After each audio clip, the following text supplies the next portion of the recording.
লাগে টাকা দেবে গৌরী সেন, এই প্রবাদটা আমরা সবাই শুনেছি, কিন্তু কখনো ভেবেছেন কে এই গৌরী সেন? চলুন আজ জেনে নেই। জনশ্রুতি অনুযায়ী গৌরী সেন ছিলেন বাংলার এক অত্যন্ত ধনী ও দানশীল ব্যবসায়ী। বলা হয় তিনি এতটাই উদার ছিলেন যে কেউ সাহায্য চাইলে কখনোই খালি হাতে ফেরাতেন না। দরিদ্র মানুষ থেকে শুরু করে সাধারণ ব্যবসায়ী সবার বিপদে তিনি ছিলেন একমাত্র ভরসা।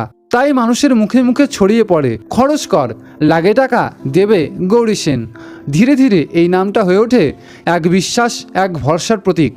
তবে মজার বিষয় হলো ইতিহাসে তার অস্তিত্বের স্পষ্ট প্রমাণ খুবই কম। ইন্টারনেটে তার ছবি নেই বললেই চলে।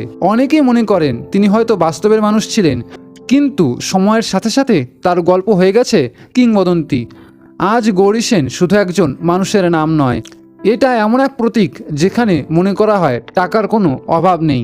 তাই পরের বার কেউ বেশি খরচ করলে মনে রাখবেন, লাগে টাকা দেবে গৌরী সেন।